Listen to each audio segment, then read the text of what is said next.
Welcome, bienvenue. Justice is coming right on time. It's taking its while, but it's getting there. And meanwhile, Hamish McClay has uncovered yet more depravity, ineptitude, and stupidity. But before we get there, I just want to say thanks to Steve, thanks to Wendy, thanks to Hamish, thanks to everyone out there that is supporting this cause.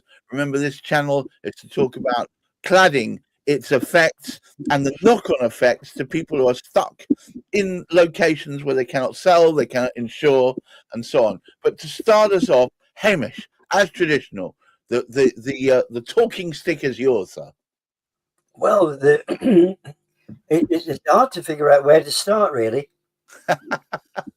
What the object of this particular exercise that we were carrying out today was to show that in Chelmsford, they were better able to cope with situations than they were in Greenwich, because they had a similar issue, similar builder, and therefore we could actually demonstrate with the MP getting involved with Chelmsford and all this furore and all this wonderful stuff coming out by the council in Chelmsford, sort of saying all this stuff about cladding and what was being done, that we would have a tremendous example to compare between the Barratt building in Chelmsford and the Barratt building at Royal Artillery Quays, to say, look, you can get this done. And so the Chelmsford one is a much better result then, yes? No. Oh. Sorry, I shouldn't laugh, but it is visible. Go on. What are we saying? Perhaps I've got the King's Tower, but whatever. Following the Grenfell disaster, many buildings across the UK were scrutinised. While specific details about King's Tower cladding issues are limited, the broader Marconi estate, of which King's Tower is a part, has been reported there are residents still living with unsafe cladding years after the incident. This situation has left residents in a state of uncertainty and concern over their safety. Now, the worst of it is the residents in sort of King's Tower, for example, are speaking of the hike up in insurance. And one of the residents sort of said, well, ours has gone up from 500 to 4,000. This is ground rent, yes? No, this is the insurance. Oh, God. But what the difference is, that there is a significant difference. First of all, there are far more flats at Royal Artillery Quays than there are at King's Tower in Chelmsford. In Chelmsford, it is less than 18 metres high. But you know what? It's still got a B2 cladding rating. B2? B2. And that is... It's certified as a firelighter? Yes. So this is one of the reasons. So in actual fact, it doesn't really matter where you go. But I'll speak about other matters. But what we were hoping that in both cases, the council, who are in a position to do something about the state of the properties in which their residents are living, are they're trying in as many ways as possible to cover it up, like the cladding's trying to do. They're trying to cover up what the issues are. And I assumed it was Royal Artillery Quays, but it's not just Royal Artillery Quays, is it? You were hoping for a silver lining, and you opened the lining and just found yet more. Yes, let's not say that word. Steve, it seems to me that there's more of an endemic problem, a systemic issue here. Well, there's certainly a lot of issues, but an update on our situation at Royal Artillery Quays first, and then we can have this other council. Go on then. Quote from Councillor Barratt and the council have rolled over, given you everything you wanted, and starting Monday, it's a brand new day. Yes, it's a brand new day. That part's true. The question is what happens in that day, and how bad does it get? Well, with our council, it does get pretty bad. So the council have put in a statement in a My London Press article that they've always remained neutral. And of course, last week we heard our song where we basically mock it a little bit because it's not true. They didn't remain neutral. There was no neutrality about saying all our evidence doesn't exist. If anything, for the last month, we've been arguing that their non-neutral position should be retracted. There's nothing new. It's very difficult to state you're neutral when you've demonstrated both in deeds and words that you're anything but. Yeah. And then what's worse is they had a previous non-neutral position as well, that they agreed with us. The fire shafts were illegal and they missed the fire doors on the bottom of the floors. So, you know, they've had two opposite non-neutral positions. And then they said they never held a position either way. Excellent. So you cover up a lie with a lie. So, you know, I think there's a gaslighting going on. Anyway, so we've there's one line in the song that I particularly like, having wrote the lyric myself.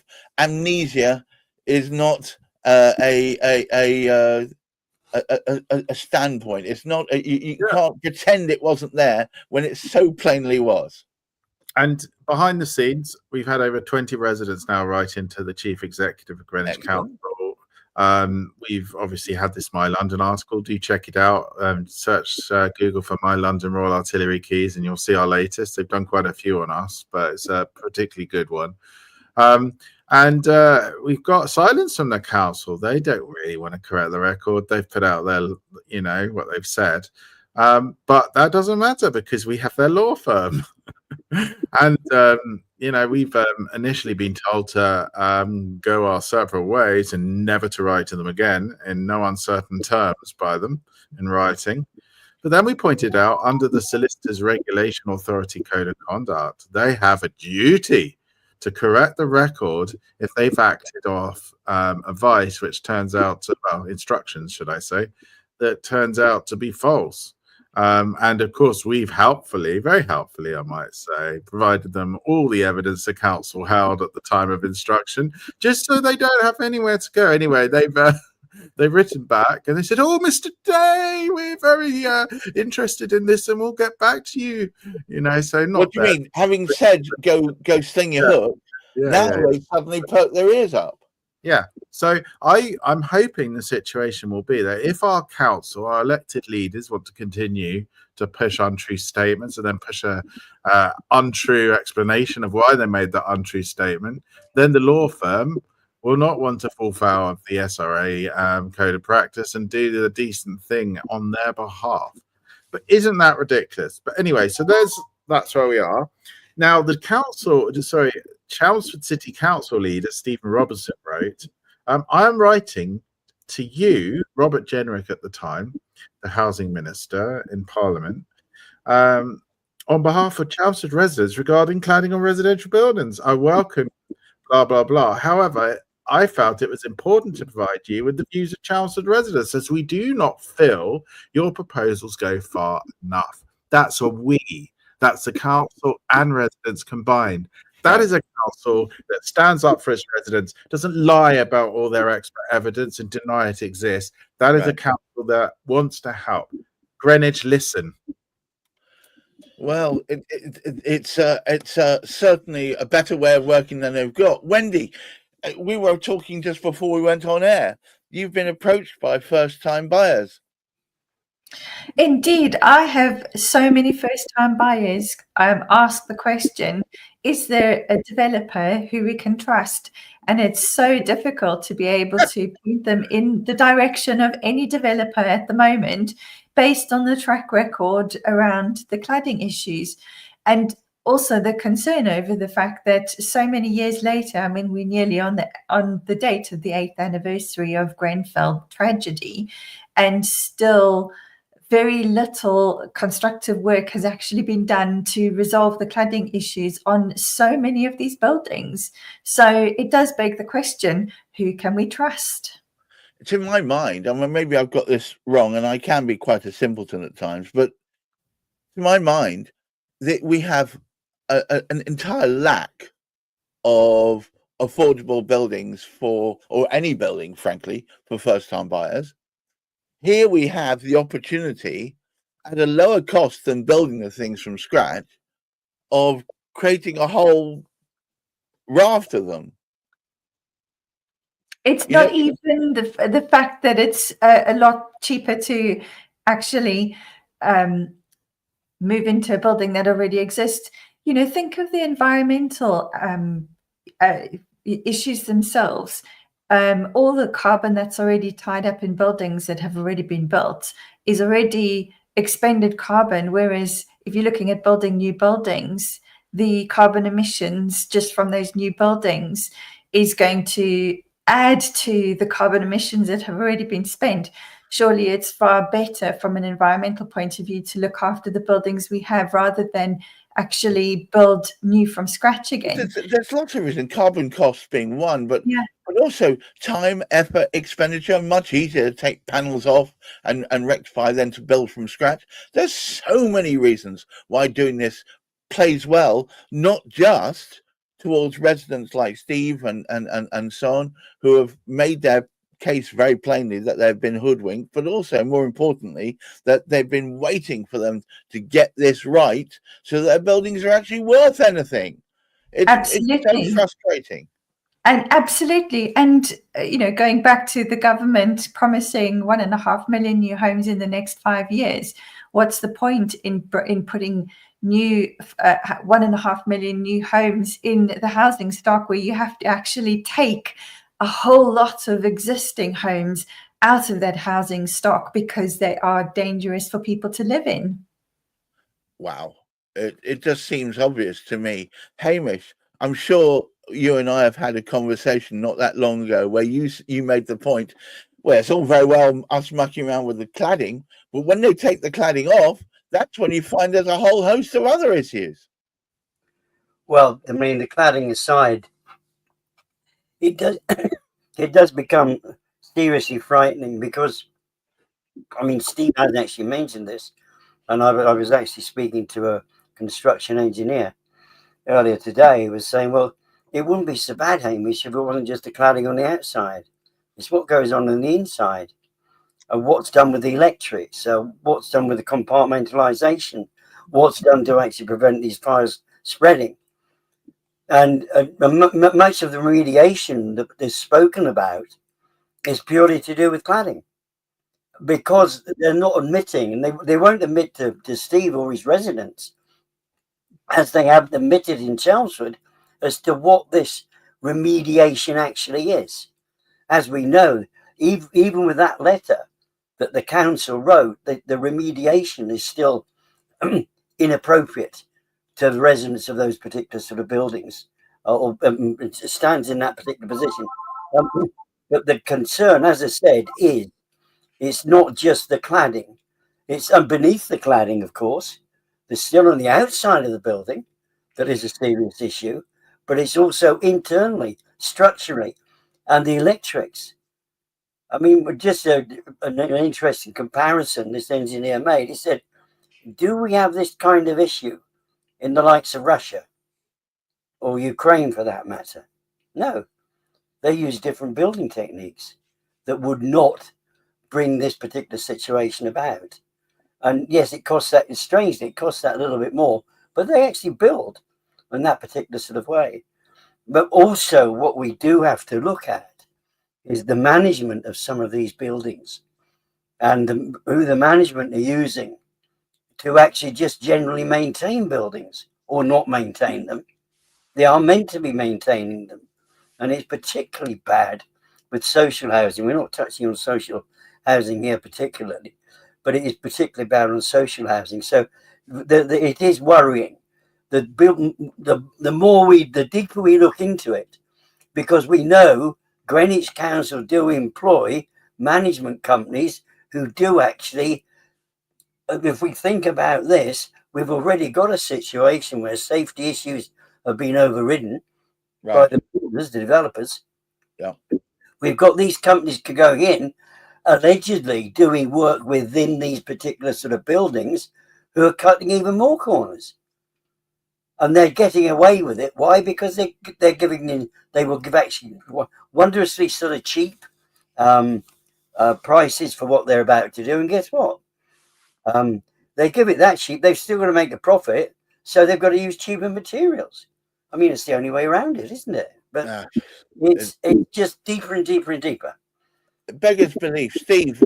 I mean, oh, you're getting close, surely, to some sort of level of consensus, Steve. There, I think so. I mean, I think given the press now has come out, I think that's helped my position at Royal Artillery Keys, because obviously there's a lot of people questioning my leadership and my campaign, because they felt the council had said, all my evidence didn't exist, and I made it all up, frankly. But I think given the way the article just described all the defects, and then said there's prosecutions that are so dangerous that you'd have to consider in the event of a fire and stuff like that, I think it's kind of made my point a little, and people trust journalism a little bit more maybe than what I say. So that's been yes, I suspect they see you as having a vested interest. I don't know what in, but a vested interest, and therefore perhaps don't take it. If an independent journalist of some sort, I use the word independent advisedly, but journalist has seen the real evidence and is putting it out there, I'm hoping, and if you're listening, please take note, that perhaps people will stop being so bullish with you and start thinking, hang on a moment, let's act in unison, let's all band together, let's make this Greenwich take notice and flipping fess up to the fact that they have had a position all along. They cannot be neutral. They've made statements that absolutely mean that cannot be the case. And it's bad timing. It's bad time because it's the 8th anniversary of Grenfell on the 14th of June. That's next Saturday. There couldn't be a worse time for them to be ambiguous, and I've used this word in the past. Nebulous is the information they're providing about what your reparations will be. Well, they're neutral on our safety. Let's be frank about it. They're neutral on the defects so dangerous that prosecution should result in the event if a fire happens. They're neutral on the fact plastic fixings were used instead of metal on the fire breaks. They're neutral on the missing fire doors that were condemned by the fire brigade and enforcement notice. They're neutral in how they've dealt with us by silencing all our concerns, turning residents against each other, and turning into a big control. Trying to control the issues here. Now, if we look at the Olympic Village, just to give you a little bit of a taste of it, because this is what happens when we don't. 432,737,000 has been put aside by the management company because of internal defects at the Olympic Village. After, on top of the ACM cladding, which is the Grenfell type of cladding that they had on. So they're in a real sorry state.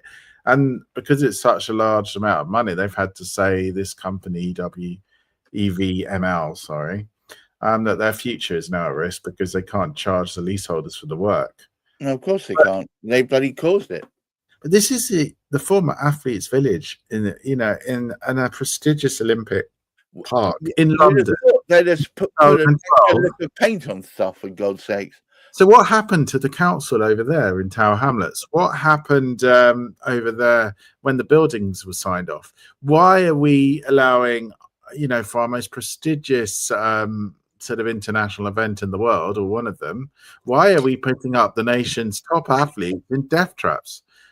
Just to correct you there, though, Steve, it was actually not done. All the approval and the building plans and everything weren't actually approved by Tower Hamlets. They created their own development authority for the Olympic Park. Okay. So that was actually done completely separate, unfortunately. And I'm assuming, because I don't know for sure, that that's been handed back to Tower Hamlets, who are now having to pick up the pieces that were left. Unfortunately, it still makes it. The buck has to stop somewhere. It does. Hamish, we need to round this off to today. Would you please take us home? Well, do we need somebody to inspect the inspectors? The regulator is passing stuff off in Tower Hamlets. Royal Artillery Keys. We don't know what they've signed off. They won't tell any residents. No. And the councils apparently know what it is, but they're not revealing anything. Well, they're neutral anyway, so they can't reveal anything, particularly if it was. Of course, absolutely neutral. Absolutely neutral.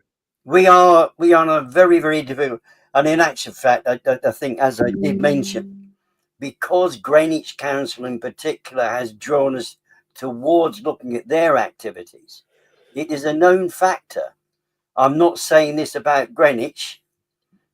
I'm neutral as to whether Greenwich councillors are receiving gifts from certain people to cover things up. I'm being neutral about that, but there are council members throughout this country receiving gifts from people to do with inferior workmanship to keep their mouths shut and to keep things nice and rosy. Now, but it's okay, Hamish, because you're being neutral about it, so we don't have anything to fear. What a pickle we all sit once again. It's amazing. When we first started Cladding Matters, Hamish and I thought it was going to run for 4 or 5 weeks, and then things would be rounded up. The council would see sense. They would correct their position. The XPS panels removed, the fire doors placed at the bottom of each tower, and everybody would be happy and we'd all be cheering along. But instead, here we are droning on, and I apologize to anyone who's fed up with hearing me drone on about this, but I'm saying to you now, Greenwich Council, if you're watching, please, can you do the right thing and stop this before it becomes an out of control burning dust cart crashing into the side of something else? Look, all I say to you right now is the right thing is to retract your previous statements if you want to take up a point of anonymity, or better still, explain why it is you've chosen to backtrack on your previous position, because frankly it's a mysticism to us all. We cannot work out why you've taken such a weird position. Please rectify it. Let's make this work. You've got human lives at stake. Do the right thing. I thank you so much for putting this together, Hamish McClay and Wendy Gibson, First Time Buyers Club, as ever, stalwart, and Steve Day, fighting the good fight. More power to you. And to all of you watching, we're not just about tearing down. We want to build up. But we need the support to do so. And the only way to get that support is when councils agree that this is the wrong thing and what the right thing should be done. Not just turn a blind eye to it all, or lift up the carpet and shovel the dirt underneath. To all of you watching, keep your feet on the ground. Keep reaching for the stars. Please do look after that mental health. And hopefully the building safety scheme.org get what they need passed in government, and we get better buildings as a result, and more decent buildings for first-time buyers. Until next week, bye-bye now. There's a tale about some folks with hammers and some nails. They'll polish you the moon, but they